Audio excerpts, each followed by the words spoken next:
Hi guys. तो कैसे हैं आप सभी। उम्मीद है कि स्वस्थ होंगे, मस्त होंगे और आपकी पढ़ाई अच्छी चल रही होगी।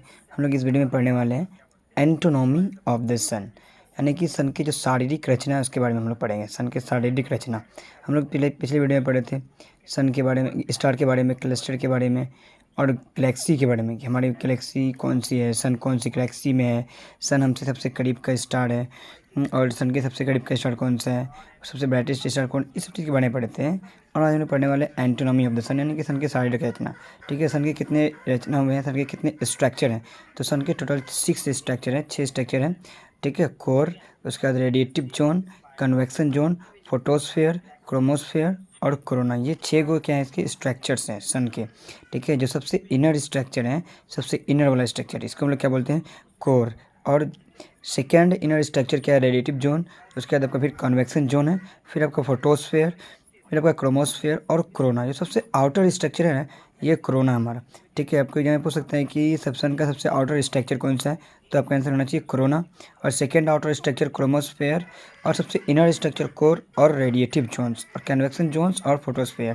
तो पहला स्ट्रक्चर सबसे बारी से कोरोना, फिर chromosphere, photosphere, convection zone, radiative zone और कोर। और अंदर से देखें तो कोर पहले आएगा, फिर उसके बाद रेडिएटिव जोन, फिर कन्वेक्शन जोन, फिर फोटोस्फेयर, क्रोमोस्फेयर और कोरोना। तो हम लोग सन का ये वाला पार्ट देख पाते हैं, फोटोस्फेयर, यहीं से रेज वगैरह निकलता है। ठीक है, अभी हम लोग इस पर बात करेंगे। ये 6 गो स्ट्रक्चर्स होते हैं। आइए सन को देखते हैं। The sun is located at a distance of about 32,000 light years from the centre of our Milky Way galaxy. ठीक है, यानी कि सूर्य हमारी आकाशगंगा, यानी कि वो मिल्की वे गैलेक्सी के केंद्र से, यानी कि सेंटर से लगभग 32,000 यानी 32,000 प्रकाश वर्ष की दूरी पर स्थित है। नहीं समझ में आया आपको। यहाँ देखिए, हमने क्या बताया था कि हमारी मिल्की वे गैलेक्सी इस शेप में होती है, स्पाइरल शेप में, इस टाइप से, इस टाइप से, इस टाइप से, इस टाइप से। तो सन जो है ना, गैलेक्सी के साइड में स्थित है, यहाँ पे साइड में। तो यहाँ जो जिस जगह से वो प्रेजेंट है सन गैलेक्सी में, वहाँ से मिल्की वे गैलेक्सी की जो डिस्टेंस है, दूरी है, वो है 32,000 32,000 लाइट ईयर्स। ठीक है ना, यानी कि यूनिवर्स में जो भी एलिस्टियल बॉडीज़ हैं उसको हम लाइट ईयर्स में, यानी कि सन की डिस्टेंस, इस सबको हम लाइट ईयर में क्या करते हैं, उसका नापते हैं। The sun orbit the Milky Way galaxy जो है in circular orbit of an average speed of 250 kilometre पर सेकेंड, यानी कि सन जो है ना हमारा मिल्की वे गैलेक्सी की चक्कर लगा रही होती है। ठीक है, और उसका एक और जो स्पीड जो लगा, उसका चक्कर जो लगाता है उसमें इसका जो स्पीड है वो 250 किलोमीटर पर सेकेंड, यानी कि एक सेकेंड में 250 किलोमीटर की दूरी तय करता है। सूर्य एक गोलाकार कक्ष में 250 किलोमीटर प्रति सेकेंड की औसत गति से मिल्की वे की परिक्रमा करता है। And average it takes the sun 25 millions to complete one revolution around the centre of the speed. नहीं समझ में आया। देखिए, हमारी मिल्की वे गैलेक्सी यहाँ पर, ये मिल्की वे गैलेक्सी का ये क्या करता है, परिक्रमा करता है, चक्कर लगाता रहता है, इसे हम लोग रिवोल्यूशंस बोलते हैं। मिल्की वे गैलेक्सी का जो चक्कर लगाता है तो ये कितना स्पीड में घूमता है, तो इसका जो स्पीड होता है ना 250 किलोमीटर पर सेकेंड, यानी एक सेकेंड में 250 किलोमीटर की दूरी तय करता है। और जिस जिस पॉइंट से वो स्टार्ट होता है, फिर उसको उसी पॉइंट में पहुंचने में उसको कितना टाइम लगता है, 25 मिलियंस लग जाते हैं उसको, 25 मिलियंस ईयर लग जाते हैं उसको फिर उसी पॉइंट में पहुंचने में। तो ये एक सेकेंड में 250 किलोमीटर की दूरी तय कर रहा है, और फिर वो कितने टाइम में कंप्लीट करता है, तो वो 25 मिलियंस ईयर में कंप्लीट करता है। ठीक है ना, इस गति से केंद्र की चारों ओर एक चक्कर पूरा करने में सूर्य को की औसत कितना 25 करोड़ वर्ष लगते हैं। ठीक है ना, the orbital period is called Cosmos year. जो वो घूमता है ना, तो इस ऑर्बिटल पीरियड को हम लोग क्या बोलते हैं, कॉस्मोस ईयर बोलते हैं। क्या बोलते हैं, कॉस्मोस ईयर, ध्यान में रखिएगा। अब आता है ना जो सबसे इनर पार्ट है हमारे सन का, उसको हम लोग बोलते हैं core. The diameter of the centre of the sun is 3.48 lakh kilometre. जो सन का जो डायमीटर है वो कितना है, 3.48। ठीक है, ये पॉइंट नहीं दिख रहा आपको, 3.48 लाख किलोमीटर है। The centre temperature 50 million degree centigrade. जो सन का जो टेम्परेचर होता है कोर का, सेंटर की बात करें तो वही कोर, जो कोर का जो टेम्परेचर हो 50 मिलियन डिग्री सेंटीग्रेड। ठीक है, जिसके कारण क्या हो जाता है कि as a result all matter here the plasma, ये सारे किस शेप में होते हैं, यानी कि जो हमारा कोर का जो शेप होता है ये किस शेप का होता है, प्लाज्मा शेप का। जैसे हमने देखेंगे सॉलिड, लिक्विड, गैसियस, तो प्लाज्मा भी एक शेप है, ठीक है। नहीं विस्कस शेप में होता है, चिपचिपा टाइप का होता है, गोंद वगैरह देखे होंगे, ठीक है ना, गोंद टाइप का होता है हमारा प्लाज्मा, ठीक है। और nuclear fusion of the centre ने बताया था कि यहाँ पे न्यूक्लियर फ्यूजन होता है स्टार में, हाइड्रोजन का हीलियम में कन्वर्ट होना, ये कोर वाले पार्ट में ही होता है, ठीक है ना। यहाँ स्ट्रक्चर देखिए आप, ये कोर है, ठीक है ना। ये कोर का जो शेप होता है, लगभग तो सन का कंप्लीट शेप ही प्लाज्मा होता है, बट कोर का ज़्यादा टेम्परेचर होता है, ये ज़्यादा प्लाज्मा शेप में होता है, ठीक है ना। और हाइड्रोजन एंड हीलियम का भी कि जो न्यूक्लियर फ्यूजन होता है वो इसी पार्ट में होता है, ठीक है ना। उसका जो सेकंड पार्ट है, इनर सेकंड पार्ट, यानी कि internal second part, radiative zones, ये रेडिएटिव जोन से क्या होता है, रेज आते हैं, यानी कि out coming from rays, rays वगैरह यहीं से आते हैं। जैसे गामा रेज का नाम सुनेंगे आप, एक्स रेज का नाम सुनेंगे आप, अल्ट्रावायलेट रेज, ठीक है, उसके बाद फोटान रेज, ये सारे रेज आते हैं। लेकिन gamma rays, X rays, UV rays बहुत हार्मफुल रेज होता है, ये अर्थ पे नहीं आ पाते हैं। हमारे एटमॉस्फेयर में जो लेयर है,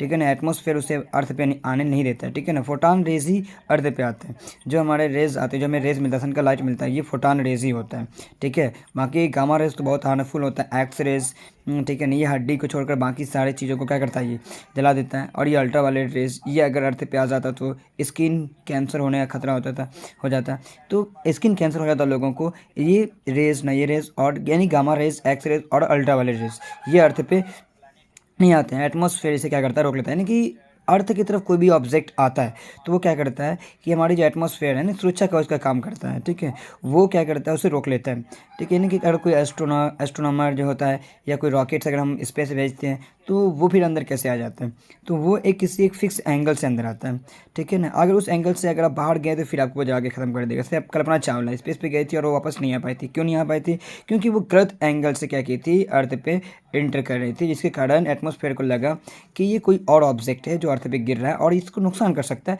तो क्या कर दिया, उसके रॉकेट को जला के ख़त्म कर दिया। उसके बाद आता है हमारा कन्वेक्शन जोन। कन्वेक्शन जोन्स में ना, convection zone in hydrogen become cell, convection zones में हाइड्रोजन है ना, वो क्या बन जाता है, सेल में कन्वर्ट हो जाता है, सेल बन जाता है। कन्वेक्शन जोन जो थर्ड इंटरनल स्ट्रक्चर जो है सन का, कन्वेक्शन जोन्स, वहाँ पे हाइड्रोजन चेंज हो जाता है किसमें, सेल में, यानी कि चैम्बर बन जाते हैं इस टाइप से। देखिए पूरे है, हमने यहाँ पे इतना ही सा बनाया, लेकिन पूरे, ठीक है ना, कंप्लीट।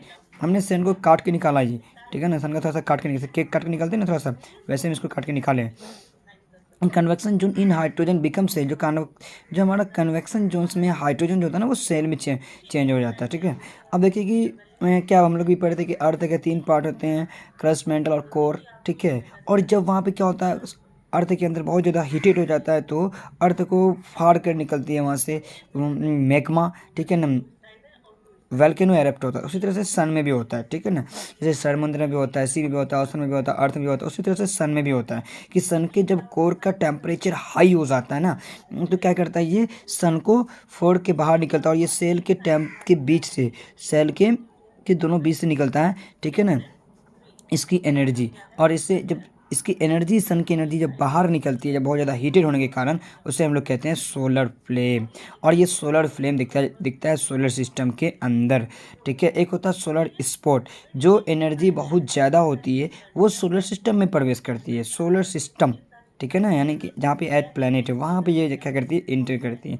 और होता है सोलर स्पॉट, ठीक है, जो एनर्जी कम होता है, जिसमें एनर्जी उतना नहीं होती है ना, वो सोलर स्पॉट क्या होती है, वो अंदर चली जाती है, दोबारा फिर वो वापस चली जाती है, ठीक है ना, दोबारा फिर वो क्या होती है, वापस चली जाती है, ठीक है ना। इसे हम लोग बोलते हैं सोलर स्पॉट। जो एनर्जी सोलर सिस्टम में प्रवेश ना कर दोबारा वो सन में चली जाती है, उसे हम लोग सोलर स्पॉट बोलते हैं। और इसका जो टेम्परेचर होता है ना, ये 1500 डिग्री सेल्सियस होता है। कितना होता है, 1500 डिग्री सेल्सियस सोलर स्पॉट का टेम्परेचर। सोलर स्पॉट किसे बोलते थे, जब सन क्या होता है, हीटेड होकर जब सन से एनर्जी बाहर आती है, बहुत ज़्यादा जब एनर्जी हो जाती है उसके औकात से ज़्यादा जितनी होनी चाहिए, 50 मिलियन डिग्री सेल्सियस इसकी डिग्री सेंटीग्रेड इसकी टेम्परेचर होती है, जब वो उससे ज़्यादा हो जाता है तो ये क्या होता है, सन को फाड़ के बाहर निकलता है इस सेल के चैम्बर के बीचों बीच से। और क्या होता है कि जो प्रवेश करता है सोलर सिस्टम के अंदर वो सोलर फ्लेम कहलाता है। और जो क्या होता है, जो वापस सन में चला जाता है उसे हम लोग कहते हैं सोलर स्पॉट। क्या कहते हैं उसे हम लोग, सोलर स्पॉट। और सोलर स्पॉट का टेम्परेचर होता है 15 डिग्री सेल्सियस, 1500 डिग्री सेल्सियस। और सोलर फ्लेम का टेम्परेचर होता है 6000 डिग्री टेम्परेचर, सॉरी। कितना होता है 6000 डिग्री सेल्सियस होता है ये सोलर फ्लेम। अब ये पता है आपको कि ये सोलर सिस्टम में प्रवेश करता है, हमारा अर्थ भी सोलर सिस्टम में ही है ना, हमारा प्लैनेट। ये अर्थ क्या करता है, अपनी ग्रेविटी से इसे खींचता है अपनी तरफ और ये सन अर्थ की तरफ बढ़ता है। लेकिन हमें आपको क्या बताया कि अर्थ पे एटमॉस्फेयर सुरक्षा कवच का काम करता है अर्थ, और एटमॉस्फेयर इसे अर्थ के अंदर प्रवेश करने नहीं देता है, अर्थ के अंदर आने नहीं देता है। तो ये क्या करता है, अर्थ के ऊपर से और अर्थ के नीचे से पास कर जाता है। और जब ये अर्थ के ऊपर से पास कर जाता है तो इसे हम लोग कहते हैं ऑरोरा बोरियोलिस। क्या बोलते हैं, अरोरा बोरियोलिस। और जब वो नीचे से पास करता है तो उसे हम लोग क्या बोलते हैं, अरोरा ऑस्ट्रेलिस। ठीक है ना, नीचे सोलर फ्लेम जब अर्थ के नीचे से पास करेगा तो उसे हम क्या बोलेंगे, अरोरा ऑस्ट्रेलिसिस। और जब वो ऊपर से पास करेगा तो उसे क्या बोलेंगे हम लोग, अरोरा बोरियोलिस। ठीक है ना, अरोरा बोरियोलिस। यूपीएससी में एक बार क्वेश्चन पूछा था कि विसलर क्या होता है, विसलर क्या होता है, क्या होता है, जब अरोरा बोरियोलिस हो या अरोरा ऑस्ट्रेलिस हो, जब ये सोलर फ्लेम का जब एटमॉस्फेयर से घिर्षण होगा, कोई भी ऑब्जेक्ट को हम घिर्सेंगे तो उसमें साउंड उत्पन्न हो गई, साउंड ऑरिजिन हो गई। तो ये अरोरा बोरियोलिस या अरोरा ऑस्ट्रेलिस, जब एटमॉस्फेयर से इसका घिर्षण हुआ तो यहाँ से साउंड ऑरिजिन हुआ और उस साउंड को हम क्या बोलते हैं, विसलर बोलते हैं। ये चीज़ याद रखिएगा। ठीक है ना, अभी मैंने आपको बताया सोलर स्पॉट। ठीक है, जो फ्लैम जो एनर्जी सन में दोबारा वापस चली जाती है उसे हम लोग सोलर स्पॉट बोलते हैं। लेकिन हमारे यहाँ ना सोलर स्पॉट साइकिल भी होता है। और ये सोलर स्पॉट साइकिल कितने डिग्री का होता है और कब कब होता है, देखिए ये 0 डिग्री से होता है और 40 डिग्री के बीच होता है। यानी कि एक सोलर स्पॉट को 0 डिग्री से 40 डिग्री के बीच मैक्सिमम ही रहता है। और 0 डिग्री से 40 डिग्री के पर आने में उसको 5.5 साल लगता है। और फिर दोबारा वापस 40 डिग्री से 0 डिग्री पर आने में उसे 5.5 साल लगता है। तो 5.5 साल 11 साल हुआ। तो 1 solar spot cycle complete 11 years. ठीक है ना, क्वेश्चन हो कि सोलर स्पॉट साइकिल कितने टाइम में कंप्लीट होता है तो सोलर स्पॉट साइकिल जो है वो 11 ईयर्स में कंप्लीट होता है। ठीक है ना, कितने ईयर्स में, 11 ईयर्स में। और 2013 में 23वां साइकिल कंप्लीट हुआ था, सोलर स्पॉट का 23वां, याद रखिएगा। और 2024 में 24वां साइकिल कंप्लीट होगा। ठीक है ना, मैंने यहाँ पे वो नहीं लिखा है कि फर्स्ट सोलर स्पॉट साइकिल कब कंप्लीट हुआ। तो जब 2013 में 23वां है तो उस हिसाब से आप निकाल लेंगे। क्वेश्चन बन सकता है कि सोलर स्पॉट साइकिल कब फर्स्ट टाइम कंप्लीट हुआ होगा। ठीक है ना, तो उसके बाद फिर 2024 में ना हमारा 2024 में कौन सा साइकिल कंप्लीट हुआ था, 2024 में कौन सा साइकिल कंप्लीट होगा हमारा, तो 2024 में जो हमारा साइकिल कंप्लीट होगा वो होगा हमारा 24वां साइकिल कंप्लीट होगा। ठीक है ना, फिर 2025 में कौन सा साइकिल कंप्लीट होगा ये रख लेंगे आप। फर्स्ट साइकिल कब कंप्लीट होगा ये आप ध्यान में रखेंगे। ठीक है ना, मोस्ट ऑफ इंपॉर्टेंट क्वेश्चन यहाँ से बन सकता है। एक होता है कि सोलर इवेंट, क्या होता है, सोलर इवेंट। क्वेश्चन पूछा भी गया और पूछ भी सकता है कि व्हाट इज सोलर इवेंट। तो व्हेन, ठीक है ना, 100, ध्यान से देखिएगा, 100 complete solar cycle called solar event. जब हमारी सोलर स्पॉट, यानी कि हमें क्या होता है कि 0 डिग्री से 40 डिग्री, 0 डिग्री से 40 डिग्री, जब 0 डिग्री से 40 डिग्री पर ये 11 मतलब कि 11 साल में एक सोलर स्पॉट क्या होता है, कंप्लीट होता है, एक स्पॉट। और अभी तक कितना कंप्लीट हुआ है, तो 2024 में उसका 24वां मतलब कि सोलर स्पॉट साइकिल कंप्लीट हो जाएगा। जब इसका 100 साइकिल कंप्लीट हो जाएगा, सोलर स्पॉट साइकिल जब 100 बार जब हो जाएगा उसका, तब हम लोग कहेंगे उसको सोलर इवेंट। सोलर इवेंट जब 100, ठीक है ना, सोलर स्पॉट साइकिल कंप्लीट होगा, 1 कंप्लीट सोलर साइकिल, ठीक है, सोलर स्पॉट साइकिल, तो उसे हम लोग कहेंगे सोलर इवेंट। ठीक है ना, अभी तो 24वें हुआ है, अभी एक भी बार सोलर इवेंट नहीं हुआ है। ठीक है ना, लेकिन सोलर इवेंट उसे बोलेंगे जब इसका 100 कंप्लीट हो जाएगा। ठीक है ना, तो आप हमें कमेंट में बताइए कि इसका सोलर इवेंट कब कंप्लीट होगा, किस साल में। अगर अभी 2024 में 24वां सोलर स्पॉट साइकिल कंप्लीट हुआ है, सोलर स्पॉट साइकिल 2024 में 24वां कंप्लीट हुआ है, तो सोलर इवेंट साइकिल कब कंप्लीट होगा, प्लीज़ आप कमेंट में ज़रूर हमको बताएं। ठीक है ना, एक्सटर्नल स्ट्रक्चर ऑफ सन के जो एक्सटर्नल बाहरी जो तीन अंदर बताया था मैंने, कोर रेडिएटिव जोन और कन्वेक्शन जोन, और 3 बाहर की उसको हम लोग देखते हैं। एक होता है फोटोस्फेयर, क्रोमोस्फेयर और कोरोना।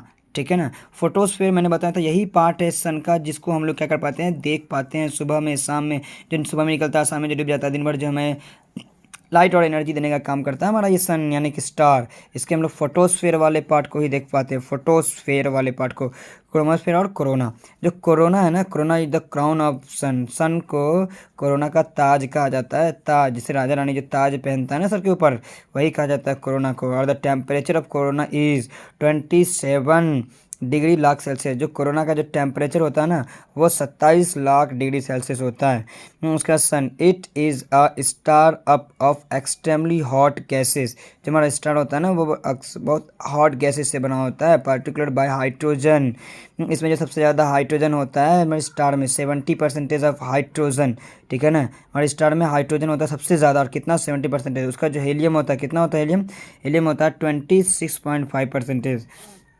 26.5% क्या होता है इसमें, हीलियम होता है। एंड 3.5 अदर गैसेस होते हैं। सबसे ज़्यादा हमारा हाइड्रोजन है, उसके बाद हीलियम है, उसके बाद और अदर गैसेस है। तो स्टार में जो अदर गैसेस हैं वो 3.5% हैं, अदर गैसेस, और हाइड्रोजन 70% और हीलियम 26.5%।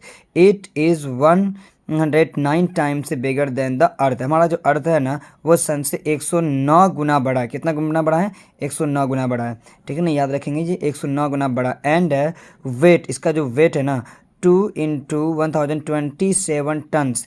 इसका वेट देखिए 2 × 1027 टन से है इसका वेट। इसको 2 को इससे मल्टीपल कर दीजिए, जितना आएगा उतना हो जाएगा। तो याद रखेंगे 2 × 1027 टन्स सन का जो वेट है। एंड अकाउंट्स फॉर 99.83 देखिए 99.83% of mass of solar system. पूरे सोलर सिस्टम का ना, पूरे सोलर सिस्टम सेंटर पूरे सोलर सिस्टम में सेंटर में सन है, उसके बाद फिर Mercury, Venus, Earth, Mars, Jupiter, Saturn, Uranus, Neptune, इसके चारों तरफ मूविंग करता रहता है। तो ये पूरे सोलर सिस्टम का कितना परसेंटेज मास है इसका, तो 99.83%। बच कितना जाता है आप देख लीजिए, बच जाता है 0 पॉइंट मैक्सिमम 0 पॉइंट लगभग कितना बच जाता है, 0.3% या 2% बच जाता है। वो 0.2 या 3% है ना, उसमें सारे प्लैनेट है सोलर सिस्टम में। सोचिए कितना मास है सन का हमारे। It is 150 million kilometre away from Earth. Sun से इसकी दूरी कितना है, 150 मिलियन, ठीक है, इतनी दूरी है सन का। उसका the sunlight takes 8 minutes. Sun की लाइट अर्थ पर 8 मिनट्स में पहुंचती है, ठीक है, to reach the earth surface. 8 minute में सन की लाइट अर्थ पे पहुंचती है। अब आता है हमारा एपीहेलियन और प्रीहेलियन। ये एपीहेलियन और प्रीहेलियन क्या होता है, अब देख रहे हैं यहाँ पे सन है और सन के चारों ओर अर्थ मूव कर रहा है। तो सन की डिस्टेंस कभी क्या होती है, घट जाती है, और सन की डिस्टेंस कभी क्या होती है, बढ़ जाती है। और जब सन की डिस्टेंस बढ़ जाती है ना उसे हम लोग एपीहेलियन बोलते हैं। क्या बोलते हैं, एपीहेलियन, ठीक है। और ऐसा कब होता है, 4 जुलाई को, यानी कि सन पृथ्वी से, सन अर्थ से सबसे दूर, सबसे नज़दीक दूर कब चला जाता है, तो 4 जुलाई को। और जब अर्थ से सबसे दूर चला जाता है उसे हम लोग कहते हैं एपीहेलियन। क्या बोलते हैं इसे हम लोग, एपीहेलियन। और सन पृथ्वी से जब दूर चली जाती है, जब सन पृथ्वी की डिस्टेंस घट जाती है, जब कम हो जाती है, जब नज़दीक आ जाती है, उसे हम लोग कहते हैं प्रीहेलियन। क्या बोलते हैं इसे हम लोग, प्रीहेलियन। और ऐसा 3 जनवरी को होता है। क्या होता है, ऐसा होता है 3 जनवरी, यानी कि 3 जनवरी को सन अर्थ से क्या हो जाती है, नज़दीक में आ जाती है, और फिर दूर कब हो जाती है, 4 जुलाई को। यानी डिस्टेंस इसका क्या होता है, घटता बढ़ता रहता है, एपीहेलियन और प्रीहेलियन। जब डिस्टेंस बढ़ जाएगी एपीहेलियन, और ऐसा 4 जुलाई को होगा। और जब डिस्टेंस घट जाएगी 3 जनवरी को, और ऐसा प्रीहेलियन। जब डिस्टेंस घट जाएगी तो प्रीहेलियन, और ऐसा 3 जनवरी को होगा। और एवरेज डिस्टेंस 14.96 करोड़ किलोमीटर इसका एवरेज डिस्टेंस। सोलर एक्लिप्स यानी कि इसको हम लोग हिंदी में बोलते हैं सूर्य ग्रहण। क्या बोलते हैं, सूर्य ग्रहण। सूर्य ग्रहण कब लगता है, सोलर एक्लिप्स क्या होता है और कैसे लगता है, और लूनर एक्लिप्स कैसे। लूनर एक्लिप्स बोलते हैं हम लोग चंद्र ग्रहण को, और सोलर एक्लिप्स बोलते हैं हम लोग सूर्य ग्रहण को। ये हमारा सन है, ठीक है, और ये हमारा अर्थ है। जब सन और जब अर्थ के बीच जब मून आ जाएगा तो सोलर एक्लिप्स लगेगा, क्योंकि सन की लाइट आ रही है यहाँ पे, और इसको फिर रोक कौन लेगा, इसको रोक लेगा मून। तो सन जब सन की लाइट को जब अर्थ मून रोक लेगा तो क्या होगा, सन की लाइट तो अर्थ पे नहीं पहुंच पाएगी, तो इससे क्या हो जाएगा, सोलर एक्लिप्स हो जाएगा। तो जब सन और जब अर्थ के बीच मून आ जाएगा तो क्या कहलाएगा, ये सोलर एक्लिप्स। और फिर उसका लूनर एक्लिप्स यानी कि चंद्र ग्रहण। जब सन और जब मून के बीच जब अर्थ आ जाएगा तो लूनर एक्लिप्स होगा। क्यों लूनर एक्लिप्स, क्योंकि सन की लाइट अर्थ रोक लेगी, मून पर नहीं पहुंच पाएगी, क्योंकि मून के पास अपना कोई लाइट नहीं होता है। और ये किससे चमकता है, सन से चमकता है, ठीक है। तो इसे हम लोग क्या बोलते हैं, सोलर लूनर एक्लिप्स।